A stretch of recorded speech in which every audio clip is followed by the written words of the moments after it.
Como prometido, este é o episódio 8 da História da Sexualidade, volume 1, A Vontade de Saber. Nós estamos trabalhando o capítulo 4º, o dispositivo de sexualidade, e essa é a quarta e última parte, a periodização. Eu tinha falado que não demoraríamos muito para trazer, então aqui estamos para continuar a nossa leitura, né? Esses apontamentos que a gente vai lendo e refletindo juntos, a História da Sexualidade, volume 1, A Vontade de Saber.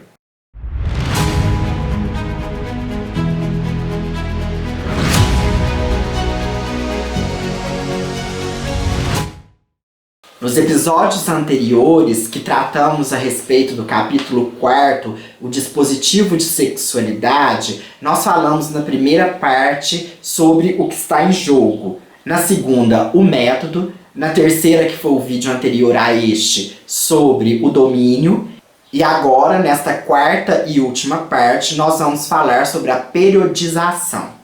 Então, como o próprio nome diz, Foucault vai abordar alguns períodos e como que essa vem ocorrendo ao longo da história da sexualidade, desse dispositivo de sexualidade que se instala, uma periodização. Ele vai tomar principalmente o século XVII, XVIII, XIX, o século XX e não chegou no século XXI, porque Foucault morreu, né, quase aí no final do século XX, por volta de 1986, por aí mais ou menos, Foucault falece, então não dá continuidade à sua obra. Para iniciar, ele diz assim: a história da sexualidade, se quisermos centrá-la nos mecanismos de repressão, supõe duas rupturas. Uma no decorrer do século XVII, nascimento das grandes proibições, valorização exclusiva da sexualidade adulta e matrimonial, imperativos de decência, esquiva obrigatória do corpo, contenção e pudores imperativos da linguagem. A outra, no século XX, menos ruptura, aliás, do que inflexão da curva. É o momento em que os mecanismos da repressão teriam começado a afrouxar. Passar-se-ia das interdições sexuais imperiosas a uma relativa tolerância, a propósito das relações pré-nupciais ou extramatrimoniais. A desqualificação dos perversos teria sido atenuada e sua condenação pela lei eliminada em parte. Ter-se-iam eliminado em grande parte os tabus que pesavam sobre a sexualidade das crianças. Então o que ele vem mostrar é que para Foucault a história da sexualidade está muito ligada com uma história da repressão dessa sexualidade e que a partir do século XX, então, começa-se a haver um afrouxamento. Os casos extraconjugais, né, a homossexualidade não vai ser tão vista como uma perversão e também as outras perversões. Então começa a afrouxar um pouco, mas como sabemos tem um longo caminho a percorrer até nos dias de hoje. E aí eu destaquei que um ponto interessante aí no século XX e que sempre todos os especialistas em sexologia, em estudos da sexualidade vêm nos mostrar é que é a invenção, né, a descoberta, a produção da pílula anticoncepcional, em que a mulher vai ter aí um domínio maior do seu corpo e vai poder exercer o sexo por prazer e não só por procriação. Não vai ter mais esse medo todo de estar engravidando e apenas carregando esse fardo da procriação. Então, ele coloca depois que, assim como a periodização dos discursos sobre a sexualidade, mas as técnicas, as tecnologias, né? Foucault está muito ligado com essa questão de tecnologia como um conjunto de práticas, de técnicas, elas vai mais além. Então elas já teriam, mesmo antes do século XX, trazido aí alguns sentidos em circulação para a questão do dispositivo de sexualidade. Então, o primeiro que ele coloca é a penitência do cristianismo medieval, né, com a confissão. Isso vem aí falar através do sexo que vai ser imposto aí no Concílio de Latrão, é tido a confissão como algo obrigatório. Então isso quando a pessoa vai se confessar, ela vai também pensar muito mais na questão de sexo. Depois, o ascetismo, né, no final do século XIV, a vida ascética, a vida pura, tudo isso também vai impulsionar discursos outros sobre a sexualidade. E aí no século XVIII, nós vamos ter aí alguns campos em que vão surgir esses discursos do sexo, né? A medicina, a pedagogia, a economia. O sexo não é mais apenas do domínio dos religiosos, da confissão, mas é do domínio também desses campos, né? Uma medicalização, vai surgir aí a sexologia como uma disciplina e tudo mais, né? Então, possibilitando, a gente diz que o sexo sai do domínio da igreja, né, e vai para a mão de outros campos do saber, que então é uma questão voltada muito também em conjuntura com o iluminismo. E aí a pedagogia, a medicina e a demografia vão trabalhar com o que nós vamos chamar de a pedagogia com o pecado da juventude, a medicina com a doença dos nervos e a demografia com as fraudes contra a procriação. É quando surge então aí, né, as questões de controlar as populações. Então são os 3 domínios privilegiados dessa tecnologia que está aí há muito tempo, já numa cronologia, num desenvolvimento ao longo dos tempos. Então isso tudo do século XVIII para o XIX. E chegando então no XIX, Foucault vai dizer assim: essa mutação se situa na passagem do século XVIII para o século XIX. Ela abriu caminho para muitas outras transformações que daí derivam. Uma delas separou a medicina do sexo da medicina geral do corpo, isolou um instinto sexual suscetível, mesmo em alteração orgânica, de apresentar anomalias constitutivas, desvios adquiridos, enfermidades ou processos patológicos. E aí continua: o sexo e sua fecundidade devem ser administrados. A medicina das perversões e os programas de eugenia foram, na tecnologia do sexo, as 2 grandes invenções da segunda metade do século XIX. E aí entender por eugenia a seleção das espécies, a raça melhor, né, ligada aí com a questão da eugenia do Hitler, né?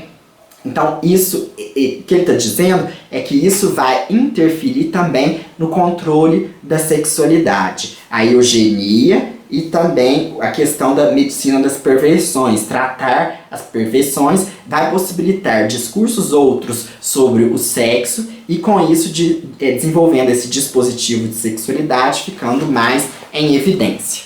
Ele vai citar a questão da psicanálise novamente, assim como ele citou na parte 3, os estudos de Freud, né? Aí parece com Freud haver uma questão da sexualidade não estar ligada apenas ao dispositivo da aliança que a gente falou, né? Da conjunção, de morar junto, de estar junto, conviver, mas a sexualidade como um dispositivo do prazer, do desejo humano. O desejo como algo inconsciente, algo que afeta a todos os sujeitos. Então, o dispositivo de sexualidade ele está em constante atuação, sempre surgindo tecnologias novas.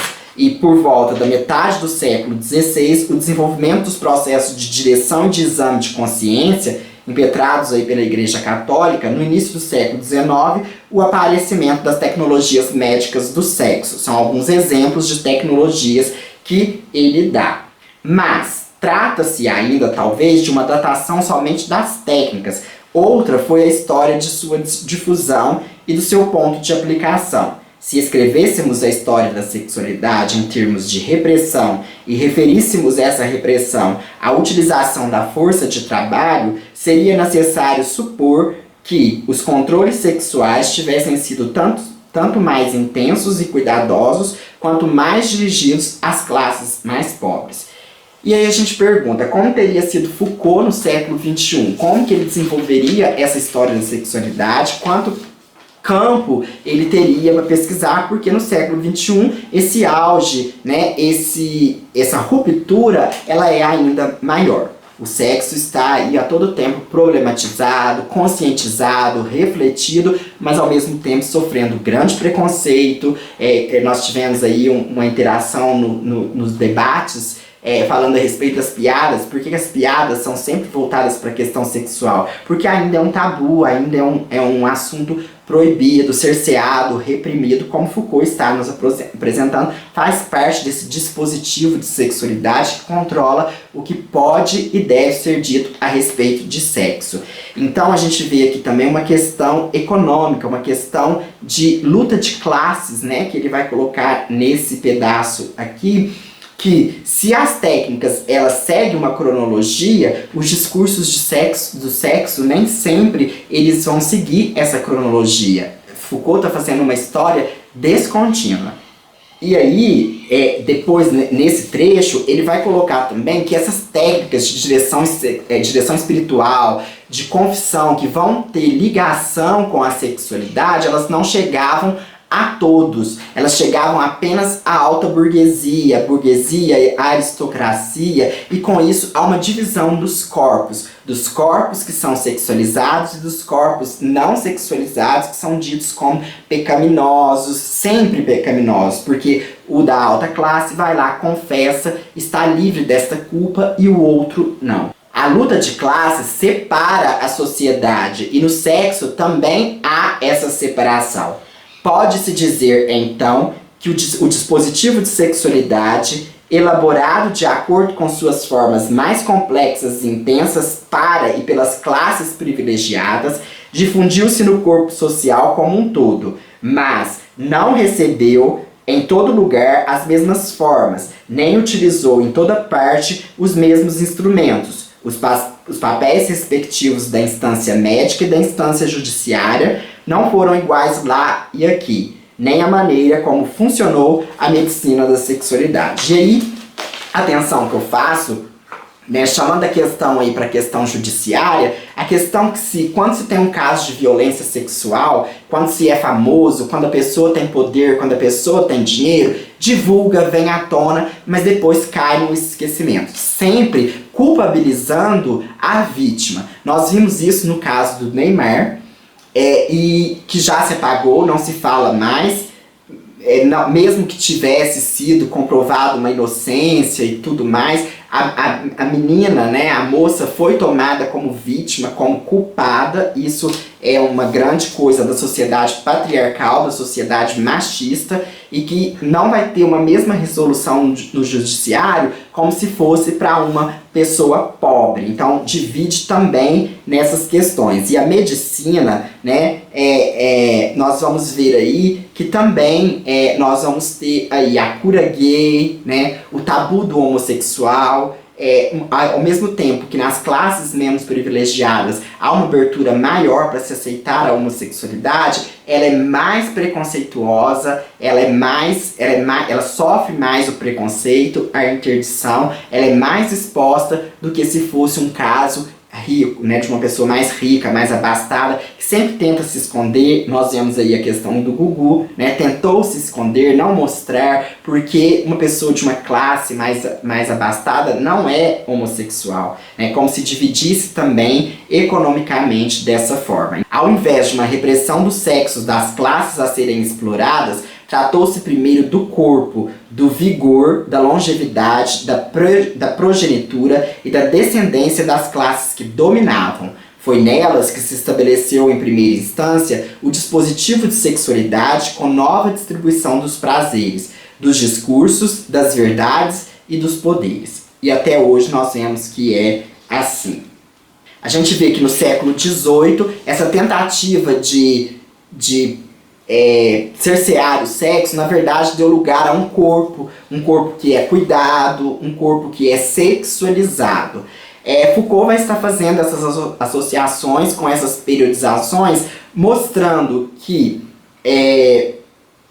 essa sexualização ela não ocorre a instauração do dispositivo de sexualidade, ele não ocorre em períodos muito marcados cronologicamente, mas de acordo com a ideia, com a história das mentalidades e com a história dos costumes e as tecnologias que vão se instalando. Então, no século XIX, há uma generalização do dispositivo de sexualidade a partir de um foco hegemônico. Em última análise, ainda que de um modo e com instrumentos diferentes, o corpo social inteiro foi dotado de um corpo sexual.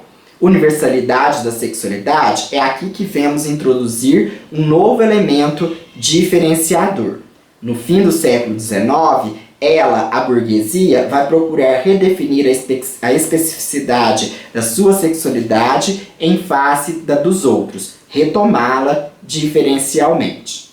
Aí Foucault passa de novo na questão da psicanálise, em atenção a essa disciplina, a essa ciência, e depois ele vai chegar então por meados do século XX, falando que muitas coisas mudaram. Ele traz Reich, o Wilhelm Reich, que foi um médico, psicanalista, cientista natural, ex-colaborador de Freud, mas ele rompe com Freud para dar uma outra vertente à questão da sexualidade. Então, nos dois últimos, ali no finalzinho, ele vai falar um pouco de Reich, colocando assim: ora, isso abria a possibilidade de um deslocamento tático considerável, reinterpretar todo o dispositivo de sexualidade em termos de repressão generalizada, vincular tal repressão a mecanismos gerais de dominação e exploração, ligar entre si os processos que permitem liberar-se de ambas. Assim, se formou entre as duas guerras mundiais e em torno de Reich a crítica histórico-política da repressão da sexualidade.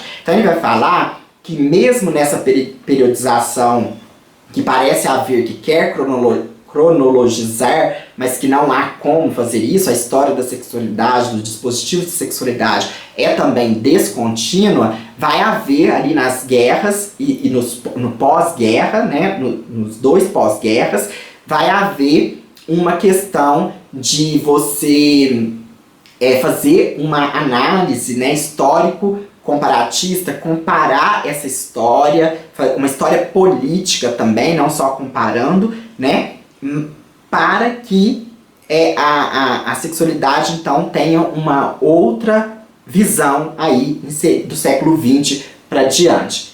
A atuação desse dispositivo de sexualidade. Então, o fato de tantas coisas terem mudado no comportamento sexual das sociedades ocidentais, sem que se tenha realizado qualquer das promessas ou condições políticas que Reich vinculava a essas mudanças, basta para provar que toda revolução do sexo, toda essa luta antirrepressiva representava nada mais, nada menos, e já era muito importante, do que o deslocamento e uma reversão tática no grande dispositivo da sexualidade. Mas pode-se compreender também porque não se podia exigir que tal crítica fosse a chave para uma história desse mesmo dispositivo, nem que fosse o princípio de movimento para desmantelá-lo. E aí, finalizando, a gente vê que tudo isso está ligado com a vontade de saber. Essa periodização descontínua, ela vai seguir a questão de que há uma vontade de saber sobre o sexo. E essa vontade de saber é que vai sustentar o dispositivo da sexualidade, caminhando para certas técnicas e certas tecnologias. Em alguns períodos, umas técnicas aparecem mais, em outras aparecem, mas é um eixo comum que a sexualidade está sempre presente porque ela é inerente ao ser humano como pessoa, e não só como pessoa, ela marca a atuação dos sujeitos discursivamente imbricados no poder e no saber. Então, essa periodização ela não é muito possível, ela não contribui muito para uma história diferenciada, uma história cultural, uma história nova, Foucault ainda vai estar tanto ligada só à história cultural, mas a história nova de se fazer sexualidade. Então, os períodos são importantes para compreender consciências de cada época, mas eles se imiscuem, eles se transpassam, né? Por exemplo, então até hoje, né, esses discursos, eles vêm lá do passado, de sexo passado, discursos dizendo que as famílias têm que ser numerosas, que não pode tomar a pílula, que a única forma de controle é a tabelinha, né? É o método ali de controle. Então, isso tudo a gente vê que, apesar de já ter passado o período desses discursos, ele ainda emerge, porque são as consciências, as mentalidades, e sempre a questão da repressão, ela vai e volta. Se tem um pouco de abertura, mas se volta um pouco mais de repressão. E sempre se tem que combater, né, e falar e produzir as nossas sexualidades. Então este foi o vídeo, a quarta e última parte, que trata da periodização do quarto capítulo, o dispositivo de sexualidade, um dos capítulos mais importantes do volume 1 da História da Sexualidade, A Vontade de Saber, de Michel Foucault. Então fechamos esse quarto capítulo e continue acompanhando no episódio 9, a gente vai trazer o fecho, o último capítulo do livro A História da Sexualidade. O capítulo é intitulado Direito de Morte e Poder sobre a Vida. Qualquer dúvida, comentário, não deixe de curtir, compartilhar, inscrever-se no canal para chegarmos aos 2.000 inscritos ainda em 2020 e podermos continuar executando esse nosso trabalho. E qualquer comunicação que queira fazer conosco, nosso e-mail é intertextopassos@gmail.com. Até o próximo vídeo.